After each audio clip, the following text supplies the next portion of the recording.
I'd like to start this off by, talking about Utah. A very, very good team.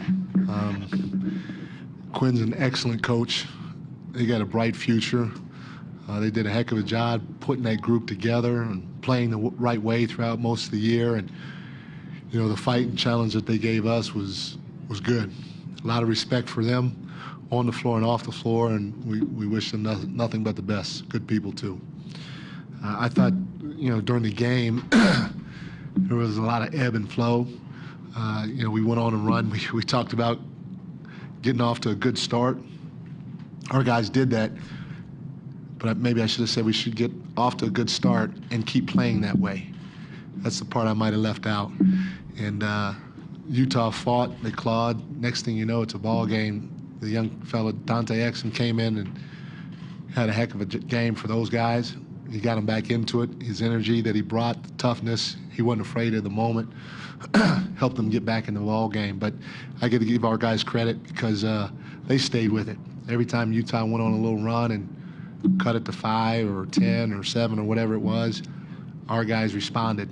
And, I threw a lot of different bodies out there throughout the course of the game, even when the game was still undecided, and all of our guys stepped up. You credit it to something that we talk about all the time is we had 11 turnovers. Steve always says, win the possession game, win the possession game, win the possession game. And if we can do that, good things are going to happen. 28 assists. Steph was Steph. We fed off of him, fed off of his presence. I tell you, Draymond was terrific. And yes, he had a triple-double. And that should definitely be celebrated because that was hard-earned tonight. But I thought Draymond was terrific when Utah made a run and we kind of dropped their shoulders a little bit and we were slow getting the ball out of bounds and bringing the ball up the floor. Draymond's pace was unbelievable. He forced our entire team to keep pushing the ball no matter what the score was, no matter what type of run Utah went on, no matter if it was a made or a missed basket. Draymond forced one of our guys to get the ball in bounds, and he pushed it almost every single time he had an opportunity to. And that was something that Steve wanted me to relay to the team was pace, pace, pace, pace, make or miss. And Draymond was terrific in that area. He took it to heart. And the last guy I'd like to point out, because it may not show in many statistical categories, but is Sean Livingston. I thought Sean was fantastic for us. He was a steady hand throughout the course of the night. And I mean, he played, although he only played 17 minutes, those 17 minutes were huge. And I'm not a huge plus or minus guy, but the plus 28 definitely stands out. And he did a lot of good things that may not show up in the stat sheet. So good win. We found a way to defend, took care of the ball, scored enough points and got the win. Sean Coon, Sports Exchange.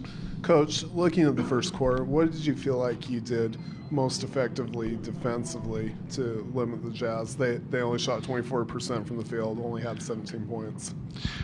I thought for the most part we were in tune with what our coverages needed to be, and one of the things that we kept telling our guys, we didn't want them to be comfortable offensively. We wanted to get up into them and force the issue. And you guys have obviously all played basketball on the playground, and you always hate when there's that one guy that's just up in your chest the whole game. You want to just swat him away, and if you don't want to swat him away, you're like, I'm going to drive by him and I'm going to go get a layup.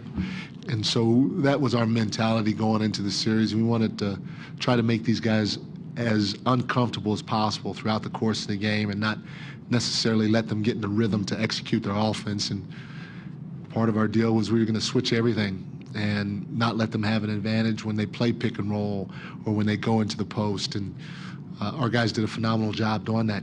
What that usually makes your opponent do when you're switching everything and you're keeping bodies in front of the ball, they usually get into a one-on-one game. And that's tough for most teams to do for 48 minutes. So our guys were locked in defensively. And then offensively, I thought we moved that ball. We might have taken a couple of quick shots, but I thought the pace was there offensively, and I thought the ball was humming, and we took the right shots at the right time. Tim Kawakami, Mercury News. You maybe couldn't say so before, but is it important to you or significant that this team now has had back-to-back chances to sweep a team and has done it? Started off great in both games, obviously, like the game in Portland, and maybe looking at that team in Cleveland that has done the same thing? Yeah, I mean, not really looking at the team in Cleveland. You know, they're going to do it. They're going to do what they're going to do. But for us, I mean, we just want to try to go out, play the right way, and get better every series. And again, I hate to keep saying this, but it's something that Steve has talked about, and even some of our phone conversations that we've had.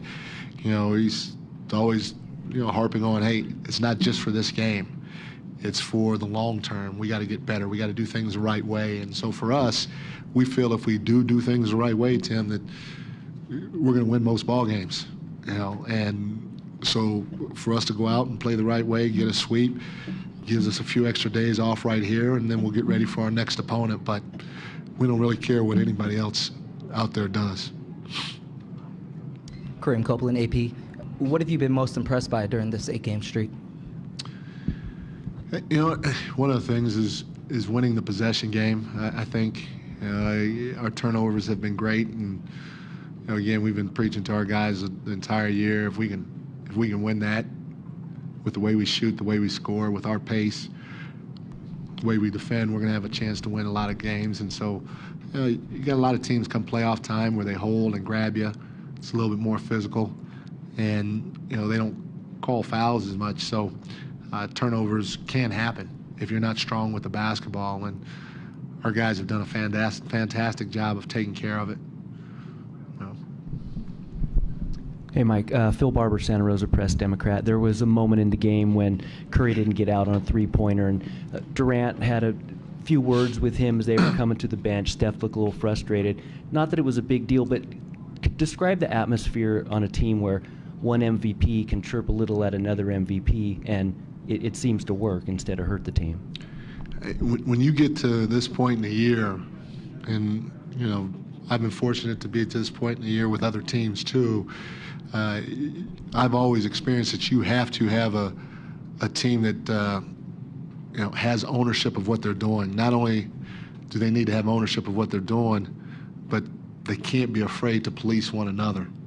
And our group does that. If somebody does something wrong, I don't have to say it half the time because somebody else is, whether it's Draymond, Katie in that instance, D. West, Andre. We have intelligent players on the team that all respect each other, and they all understand what needs to be done out there, coverage-wise, offensively, and they're not afraid to say it. And that's the culture that Steve's built here, and it's just good to be a part.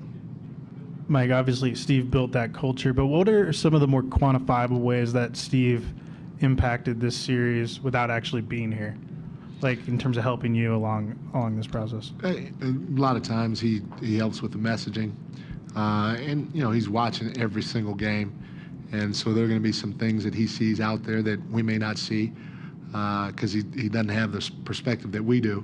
We're in the locker room, we're going through it, and he's kind of sitting back and seeing it from a different viewpoint, and so he'll help us strategize with things, helped with the rotation. He just, whatever he sees, he shares, and for the neat part about it is, he always ends every conversation with, Mike, you're there, I'm not there, so these are just suggestions. You got to feel it, and you got to make the decision as to which direction you're going to go with the team. And I couldn't ask for anything better, because he's a great sounding board. He's got great advice, and a lot of times we use his messaging, but sometimes if we don't feel like it fits as a group, we may go a different direction with it. Great, thank you, Gordon Hayward. Thank you.